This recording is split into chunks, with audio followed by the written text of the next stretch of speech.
I was 16 when I realized the house I lived in wasn't mine, not legally, not emotionally, not in any real sense. It was an old two-story farmhouse in rural Georgia, weather-beaten and surrounded by whispering pine trees. The kind of place people imagine is full of warmth, laughter, and the smell of pies cooling on a windowsill. But inside, the silence hung like a fog. My name is Elliot Granger, and this story isn't about revenge. It's about the quiet kid in the corner of the room, the one who never complained, who never asked for more. This is about what happens when that kid decides his silence is no longer a shield but a burden. My mother, Amelia, passed away when I was 8. I remember her voice, barely. She used to sing while brushing my hair, gentle lullabies that sounded like the wind rustling through leaves. After her funeral, Dad changed. Not in the way people grieve. He hardened, like the ground in winter. A year later, he married Loretta, a woman with pale lips and eyes that only smiled for her own children. They moved into our house, and suddenly every corner of it became theirs. Their rules, their photos, their rooms. Even the dog my mom had raised, Maple, was retrained to respond only to Loretta's voice. I had one space, a dusty attic room with warped wooden floors, a window that didn't close properly, and a twin mattress with springs that poked into my back. I never got new clothes unless they were handed down from Jude, Loretta's son, who was 2 years older, louder, meaner, and somehow always celebrated for being brilliant. I wasn't envious. Not really, but I was angry. And it's hard to be a good son when you're filled with quiet rage. That summer, I got a job mowing lawns for the neighbors. Jude was given a used pickup truck for his 17th birthday. I used my paychecks to buy secondhand sneakers and school supplies. Dad barely noticed. When he did, it was to scold me for not offering the family some help. Loretta just sipped her lemonade and said, "It builds character." No one asked if I had dreams, but I did. I dreamed of Atlanta, the big city skyline I saw once on a school field trip. I dreamed of college and sketching buildings that would never decay. I dreamed of Grandpa Raymond, me mother's father, whom I hadn't seen in over 5 years. He was a carpenter, a quiet man with sandpaper hands and a voice as deep as thunder. After my mom died, he moved back to Savannah. But on my birthday every year, without fail, a wooden box would arrive. Inside, a hand-carved object, a boat, a music box, a bird. I kept them all hidden under my mattress. I never told anyone. Then, on the eve of my 17th birthday, I got a letter. "Elliot, I'll be in Valdosta for business. If you have time, I'd love to see you. Grandpa Raymond." I didn't hesitate. I walked the 8 miles to the Greyhound stop the next morning, a small duffel bag slung over my shoulder. I didn't tell Dad. I didn't tell Loretta. I didn't think they'd care. When Grandpa saw me, he didn't say anything at first. He just pulled me into a hug that reminded me of safety. Real, wordless safety. "Elliot," he said, his voice breaking slightly, "you've grown, but you still look too thin." He took me to a local diner, ordered us burgers and sweet tea. We talked about nothing and everything. I told him about school, about Jude, about how I wanted to become an architect but didn't think I'd be allowed. That was when his eyes darkened. "Why not allowed?" I shrugged. "They won't pay for college. They say we don't have the money. But Jude's going to technical school this fall. Got a full setup, new laptop, furniture, everything." Grandpa didn't say anything right away, but I saw his jaw clench. Then he said something that changed everything. "Elliot, I gave your father money last year. 20,000 for your college fund." The world blurred. My ears rang. 20,000. A number I couldn't even comprehend. And I knew then. They never intended to let me dream. That night, Grandpa took me to the motel he was staying in. He made 2 calls, one to a lawyer, another to someone I didn't recognize. The next morning, I was enrolled in an early college program in Atlanta, fully funded. He said, "You're coming with me. I'm buying you a place. You're going to study. And this time, no one's stealing your future." I wanted to cry, but I didn't. Instead, I nodded. And that's how it began. Not the ending of a childhood, but the beginning of a life that was truly mine. The days following that Christmas evening were quiet, yet something had irreversibly shifted in the air around me. Although Grandpa Will didn't speak of it much after the confrontation, I could feel his presence become more protective, more deliberate. He would call me often, asking what I had eaten, how my job was, and if I was warm enough during the Ohio winter. Those calls, simple as they were, filled an emptiness that had gnawed at me for years. Meanwhile, back at my tiny apartment, Life remained the same quiet, cold, and uneventful. My shifts at Walmart continued, and I fell back into the rhythm of working odd hours and surviving on leftover deli meals and lukewarm coffee. But inside me, a storm was brewing. Now that the truth had surfaced, the home I once visited out of obligation had become a monument of betrayal. I couldn't stop thinking about the stolen house, my house, and the way my father and Susan had lived in it as if it were rightfully theirs. One evening, about a week after Christmas, Grandpa called again. But this time, his tone was more serious. "Dorian," he said, "I've spoken to my lawyer. We're starting the process to transfer the title of the Hollow Creek house to you." I paused, stunned. "You're going to take it from them?" "No," he said firmly. "I'm going to return it to its rightful owner." The next few weeks moved quickly. Grandpa's legal team worked quietly but effectively. They gathered records, tracked financial transfers, and found that the original deed had indeed been filed under my father's name, a direct violation of the instructions Grandpa had given. The $400,000 wire transfer had a memo, "Home purchase for Dorian Marston." That memo would become the key to unraveling the fraud. On a cold Thursday morning, I received an envelope delivered by courier. Inside was a single page notice of property reassignment. Grandpa had done it. The Hollow Creek house was now mine. I didn't know what to feel. I didn't jump for joy. I didn't cry. I simply stood in my kitchen, staring at the paper, realizing that justice, while often delayed, could still arrive. Yet I also knew this wasn't the end. My father was going to react, and I didn't know how. Sure enough, 2 days later, my phone rang. It was my father. I stared at the screen for a moment, hesitant. Then I picked up. "Dorian." His voice was flat, tired. "Yes, you've taken the house." "I reclaimed what was mine," I replied calmly. There was silence on the line. Then he said something I never thought I'd hear. "You win, but I hope you know what you've done." I didn't reply. There was nothing more to say. A few days later, I drove to Hollow Creek not to move in, but to see it one last time before deciding what to do with it. The neighborhood looked just as pristine as ever, but something felt different. When I stood in front of the house, the door didn't feel like it belonged to me anymore. It was a place of ghosts and lies. Inside, the rooms were empty. Susan and Ben had already moved out. Only a faint trace of vanilla air freshener remained. I walked slowly through the halls, remembering each cold dinner, each ignored birthday, each cruel word. But this time, I felt nothing. The pain had dulled into memory. This house had been meant as a symbol of hope. Now, it was only a remnant of everything I had endured. As I stood in the living room, I made my decision. I would sell the house. Not out of anger, but because I no longer needed it. My future wasn't here among these walls.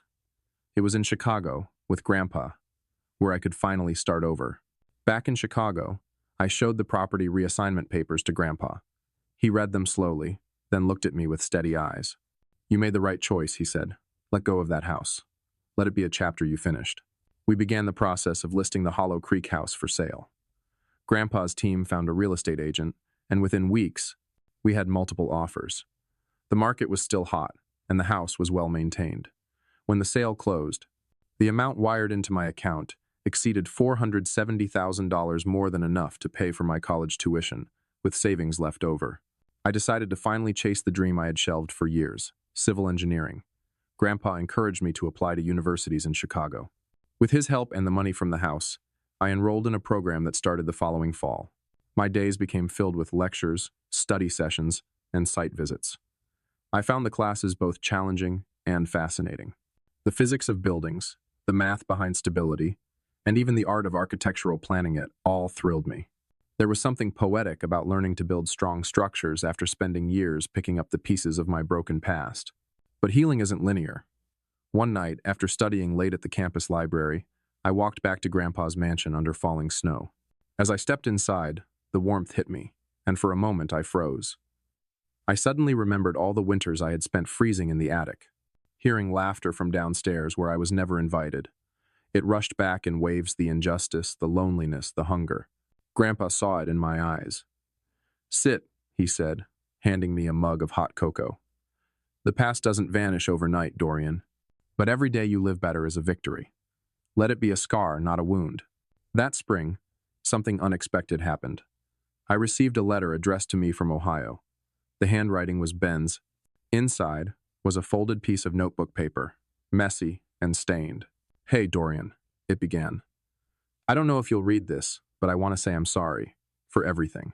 I never understood what you went through until I started going through it myself. Working crappy jobs, getting evicted, being ignored. I was a jerk. I know that. I don't expect forgiveness. I just wanted you to know that I see it now. If you ever want to talk, or just yell at me, here's my number. I'm trying to be better. Ben. I stared at the letter for a long time. A part of me wanted to throw it away, but another part of me, one that had known what it meant to feel utterly alone, understood the courage it took to write those words. I didn't call him. Not yet. But I didn't throw it away either. A few months later, I ran into Emma at a university seminar. We had met briefly at an engineering club event, and she remembered I had once shared some design notes with her.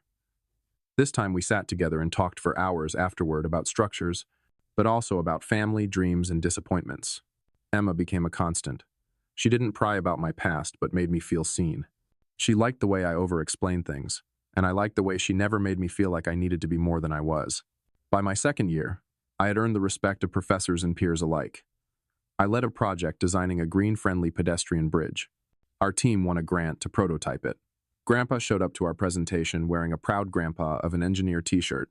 "You've come far, Dorian," he whispered afterward, his eyes moist with pride. One night, as I wrote in my journal, I flipped to the first page. Years ago, I had scribbled, "I will rise on my own." I traced over the letters and smiled. I had risen, yes, but not entirely alone. I had Grandpa. I had mentors. I had finally found my footing. And for the first time, I believed it. I belonged. That was the real inheritance. Not the house, not the money, but the knowledge that I was not broken. I was becoming whole. The next morning, after the confrontation on Christmas night, I awoke in the guest room of Grandpa's Chicago mansion. The warmth of the bed, the silence of the large room, and the distant hum of the city outside the windows were all unfamiliar, almost surreal. I sat up slowly, letting the realization settle. My entire life had shifted overnight. The truth had been revealed, and nothing would ever be the same again. Grandpa knocked softly before stepping inside, holding a tray with breakfast scrambled eggs, toast, and coffee. "You'll need strength today," he said with a gentle smile. "There's more we need to talk about." We sat in his home office, a warm, book-lined room with a massive oak desk. He opened a drawer and pulled out a folder thick with documents. "These are copies of every transfer I made to your father," he said, laying them out. "Bank statements, contracts, receipts. I sent him over $600,000 in total over the years, Dorian. That house was only part of it." My hands trembled as I flipped through them. Payments made during my childhood labeled for school tuition, medical care, clothing. I thought about all the times I had worn threadbare jeans and secondhand sneakers, skipped doctor visits, or eaten instant noodles for days. "They told me we couldn't afford anything better," I said, voice low. But it wasn't true. All this time, they had the money. Grandpa nodded, pain flickering in his eyes. "I trusted Gregory. After your mother died, I thought he would raise you with love and dignity. I had no idea he kept everything for himself and Susan." I asked the question that had haunted me all night. "Do you think he ever loved me?" Grandpa was silent for a long time. Then he said quietly, "I think your father loved your mother. But when she died, something inside him broke. And instead of facing his grief, he buried a Tandu along with it." It was a hard truth, but it made a cruel kind of sense. My presence was a living reminder of the woman he'd lost. I wasn't Gregory's son, I was Diana's son. And Gregory couldn't see past his pain to love what she left behind. Later that afternoon, we went together to his lawyer's office downtown. A sleek, modern building in the Loop, the glass walls shimmering in the winter sun. There, Grandpa began the process of legally reclaiming the house in Hollow Creek and transferring the title into my name. "You can do whatever you want with it," he said. "Sell it, keep it, burn it to the ground. It's your choice now." I didn't know what I would do yet. The house felt tainted like a symbol of everything I'd been denied. But it was also the last thing Grandpa gave me before discovering the truth. I needed time to decide. Over the next few weeks, life in Chicago settled into a rhythm. Grandpa encouraged me to rest first, to take long walks by the lake, read, journal, and just breathe. It was the first time in my life I'd felt like I could stop running. I didn't have to fight to be seen. I didn't have to prove anything to anyone. Eventually, he took me to visit his construction company, Marston Development Group. It occupied the top floors of a downtown high-rise. Dozens of employees moved purposefully through glass-walled offices. My name was whispered. That's his grandson, but always with respect, never pity. Grandpa introduced me to the team. This is Dorian, he said. He's joining us, not as a Marston, but as himself. I began work as a junior assistant, shadowing project managers, taking notes during meetings, and helping coordinate construction schedules. It was overwhelming at first, the technical jargon, the pace, the pressure, but I kept going. Every blueprint I learned to read, every task I completed was a step away from the person I'd once been. At night, I would sit by the mansion's fireplace with Grandpa. He told me stories about my mother, how she used to dream of opening a small book cafe, how she read poetry under the stars, how she once convinced him to donate lumber to a struggling local school just because she believed in second chances. She would be proud of you, he said. You've survived so much, and yet here you are. I wanted to believe him. One day, about a month after Christmas, I received a letter from Susan. The envelope was crisp and thick, as if she thought nice paper would soften the words. I opened it, expecting blame or justification. But instead, it was filled with apology pleas for forgiveness, confessions about the money, and a request. We have nothing now. Gregory lost his job. Ben is struggling. Please help us. I sat with the letter in my hands, unsure how to feel. Part of me wanted revenge to cut them off the way they had done to me, but another part was tired of hate. I showed the letter to Grandpa, who raised an eyebrow. What do you want to do? He asked. I thought for a long time. Then I said, I don't owe them anything, but I also don't want them to destroy whatever's left of themselves. Let's just transfer the house, then I'll sell it. But I'm done with them. And that's what I did. I sold the house in Hollow Creek, the house that was once supposed to be my sanctuary, and used the money to apply for college. I enrolled in a university in Chicago, majoring in civil engineering. Every time I sat in class, every time I aced a test, I felt like I was reclaiming the life I had been denied. In Chicago, I found more than just a home. I found freedom. And for the first time in my life, I felt whole. Over the next few weeks, Dorian immersed himself in university life with renewed clarity. The encounter with Ben had stirred something complex inside him, not closure, exactly, but the start of understanding. For so long, Dorian had viewed his past as a burden he had to outrun. Now he began to see it as something he could grow from, not simply escape. He and Emma grew closer. She had a quiet confidence and a way of seeing through pretenses. Sometimes, when he felt himself slipping into old insecurities, she would nudge him with a joke or challenge him with a pointed question. You know you belong here, right? She asked one evening as they walked along the Lake Michigan shoreline, the city skyline flickering behind them. Dorian hesitated, then said, Most days. Some days I still hear Susan's voice in my head. Emma squeezed his hand. Then we'll drown her out with new memories. Back at the company, Grandpa Will had started involving Dorian more directly in project meetings. One chilly morning, Will handed him a folder. This is the Midtown Community Library project, he said. We're renovating the entire space. I want you to lead the intern team. Me? Dorian's eyes widened. But I've never. You've been studying, learning, and showing initiative. That's all I need, Will said. Besides, I'll be right here if you need backup. Dorian dove into the project. It was daunting at first, juggling design timelines, budgeting software, and coordinating with contractors, but also thrilling. He found himself looking forward to early mornings and staying late.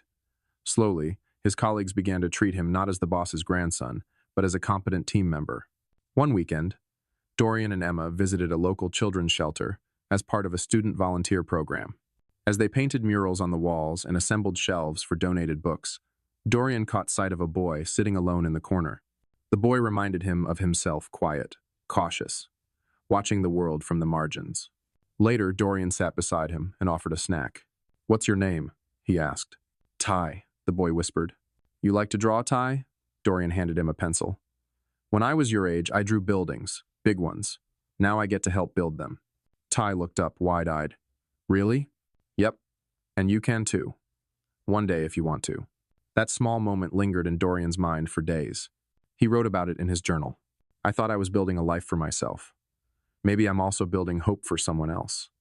That feels bigger than anything I imagined. As Christmas approached again, Grandpa decorated the house with quiet reverence. Dorian helped string the lights, and they laughed over clumsy tangles of wires. It was the first holiday where Dorian didn't feel like an outsider, he felt like family. At dinner on Christmas Eve, Will raised a glass. To Dorian, he said. For choosing growth over revenge. For becoming the man your mother would have been proud of. Dorian smiled, tears stinging his eyes. This year, the warmth in the room wasn't just from the fireplace. It was from the life he had built with his own hands, heart, and hope. The first snow of January began to fall on Chicago, covering streets and rooftops in a soft, white stillness. It was the kind of quiet that only winter could bring, where even the noise of traffic seemed muffled, and people walked with slower steps, wrapped in scarves and deep thoughts. The cold air bit into my cheeks as I left campus that afternoon, but I didn't mind. I had grown used to the cold, just like I had grown used to this new life. It had been a year since I moved in with Grandpa. A year since the truth came to light about the house, the stolen future, and the lies that held it all together. A year since I chose myself. School was in full swing again after the holidays. My days were packed with engineering labs, design assignments, and shadowing at Grandpa's construction company. Every Friday, I met with my supervisor, Mr. Sanchez, a man with kind eyes and a deep baritone voice, who walked me through project schedules, taught me how to interpret complex blueprints, and never hesitated to correct me with a firm, "You can do better than that, Dorian." And I could, because I had learned the hard way what failure felt like, what being unwanted did to a person's spirit, and I had vowed to never let anyone take away my value again. Despite the rhythm I had found in this new life, the past still had its way of returning, when I least expected it. One Tuesday afternoon, as I sifted through mail in the lobby of Grandpa's mansion, I saw an envelope from Ohio. My heart stopped for a beat. I knew that handwriting. It was my father's. I brought the letter up to my room, but didn't open it immediately. I left it on the desk for 3 days, glancing at it now and then, wondering what it could possibly say. When I finally unfolded the paper, it was just one page, filled with short sentences. "Ben's in trouble. I lost my job. Susan is trying to sell secondhand clothes to make ends meet. We're behind on rent. I don't know what to do. If you can help, even a little, it would mean something. I know I've failed you. Maybe it's too late, but you're still my son." I read the letter 3 times. Each line felt like a pebble thrown into a still lake, stirring old feelings I thought I had buried. Regret, anger, and an unexpected one-epity. Still his son. The phrase echoed like a ghost in my mind. Where had that sentiment been when I was a teenager, begging for someone to believe in me? I didn't respond. Instead, I folded the letter and placed it in the drawer beside my mother's last note, the one she had written to Grandpa before she died, one filled with dreams and hopes. The contrast between her words and my father's was striking. One was full of life unfulfilled, the other, full of consequences finally catching up. Weeks passed. Winter deepened. My days remained full, but that letter gnawed at me like frost at the edges of a window. One Saturday, Grandpa surprised me with a drive. We drove west of the city until the skyscrapers faded and we were surrounded by frozen lakes and pine trees. "This land," he said, pulling the car into a clearing, "was your mother's dream." I looked out at the bare landscape, the skeletal trees, the sparkle of ice on the water. She wanted to build a cabin here one day, a place to breathe, to raise you far from the noise. I turned to him, surprised. "I never knew. She never got the chance. But you do," he said. "If you want, we can build it. Not just a cabin. Something that belongs to you. A start." I didn't hesitate. "Yes, Grandpa. Let's do it." From that day, the project consumed me. I studied sustainable architecture, watched tutorials on passive heating systems, and started sketching my own designs. Grandpa helped connect me with architects in his firm who reviewed my concepts and guided me on cost, zoning, and structure. It wasn't just a building anymore. It was a symbol of the childhood I never had, of the future I now had the power to build. One evening, I sat at the drafting table in the study, drawing the front elevation of the cabin, large windows facing the lake, a stone fireplace, a small library nook tucked under the stairs. I imagined myself there someday, snow falling gently outside, a dog curled at my feet, peace in my heart. My phone buzzed. A message from a number I didn't recognize. "It's Susan. Please, Dorian, we need help." I stared at the screen. Then I muted it. I didn't need to hear another plea from the people who had once said I didn't deserve anything. Still, I couldn't stop the memories that came flooding back. Susan's mocking voice, Ben's smug smile. My father's cold, empty stares. They had shaped me, but they would not define me. That week, I returned to the cabin design with even more urgency. I finalized the blueprints, sourced reclaimed wood, and learned how to calculate energy efficiency ratings. "Mr. Bakshin," Sanchez said, You're not just building a house, you're building your backbone. He was right. And I wasn't doing it out of spite. I was doing it because I wanted to create something permanent, something honest, something that no one could take from me. 2 months later, we broke ground on the site. As construction crews set up, I stood by Grandpa watching the first foundation markers go in. He clapped me on the back and said, "Your mother would have been proud." I looked at the land baron for now, but ready for transformation. So was I. Chicago's winter was unforgiving. The streets were dusted with fresh snow, the city lights flickering like distant stars behind the veil of cold. I stood by the tall window in Grandpa's house, the same window I had looked out of countless times in the past 2 years. My breath fogged up the glass as I stared at the world I had built for myself, stable, warm, and mine. It had been 2 years since I left my father's house on Hollow Creek. 2 years since Grandpa told me the truth about the house he bought in my name, the inheritance stolen by the man who was supposed to protect me. My life had changed drastically. I was now in my final year of civil engineering, working part-time in Grandpa's construction company, slowly finding meaning in the blueprints, cement, and steel that once felt foreign. But I hadn't spoken to my father or Susan since that fateful night. Until now. A letter arrived 3 days ago. Handwritten. No return address, but I knew the handwriting. My father's. The letter was short and void of pride. "Dorian, it's hard for me to write this. Not because I don't want to, but because I don't know how to begin. We've lost everything.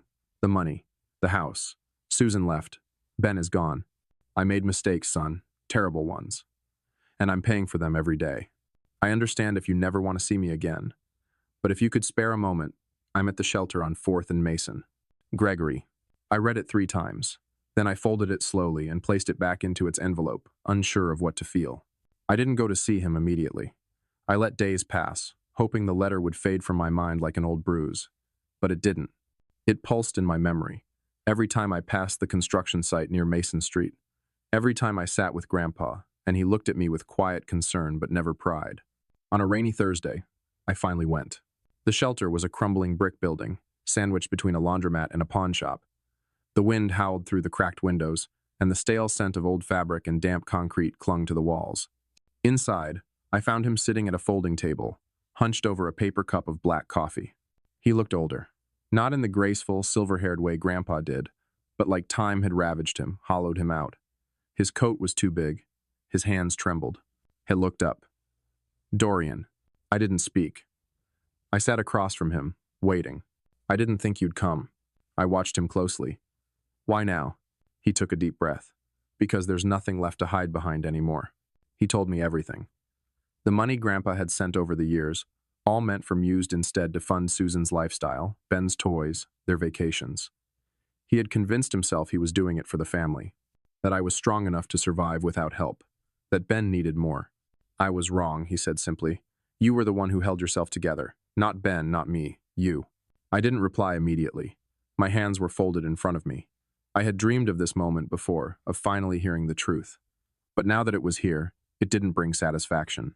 Only silence. "What happened to Ben?" I finally asked. "He left. After Susan walked out. Couldn't take the pressure. He blamed me for everything. Maybe he was right. And the house? Sold. Like you said. Grandpa did it. I know. I used that money for school," I said flatly. "I know," he told me. We sat there for a long time. The sound of someone coughing echoed from down the hall. Outside, rain spattered against the window. "Why did you do it?" I asked. "Not just the money, but treating me like I didn't belong, like I was. An obligation." He lowered his eyes. "Because every time I looked at you, I saw your mother. And that hurt, more than I could handle." I blinked slowly. It wasn't an excuse, but it was honest. When I returned to Grandpa's house that evening, he was waiting by the fireplace, reading. He looked up as I walked in. I saw him. Grandpa nodded, his expression unreadable. "And?" "He's broken, but honest, for once." He set the book aside and leaned forward. "Do you forgive him?" I sighed. "Not yet, but maybe someday." Grandpa smiled faintly. "That's more than he deserves, but exactly what your mother would have done." Spring came slowly that year. The snow gave way to budding leaves, and the city warmed. I finished my finals, passed all my classes, and walked across the graduation stage with my degree in hand. Grandpa was there, front row, clapping with tears in his eyes. Emma, now more than a friend, was beside him, beaming with pride. After the ceremony, we took photos. Real ones. No lies, no pretending. Later that night, as we sat in the backyard under the stars, Grandpa handed me a gift. It was a box wrapped in blue paper. Inside was a compass. Old, brass, and worn. "This belonged to your great-grandfather," Grandpa said. "He used it when he built roads across the Midwest. Thought you'd like it." I ran my fingers over the smooth metal. "Thank you. You've found your way, Dorian. And now, it's time to go wherever you choose." I didn't see my father again for a long time. But I did send him something weeks later, a copy of my thesis, a photo of me in my cap and gown, and a short note. "I made it. Not because of you, but in spite of everything. I hope you find peace someday. Dorian." That was all I had to say. Sometimes, healing isn't loud. It's quiet. It's in letting go of anger and choosing to move forward. I will never forget what I lost, but I also won't let it define who I become. This is my story. A story of pain, betrayal, and resilience. But most importantly, it's a story of becoming.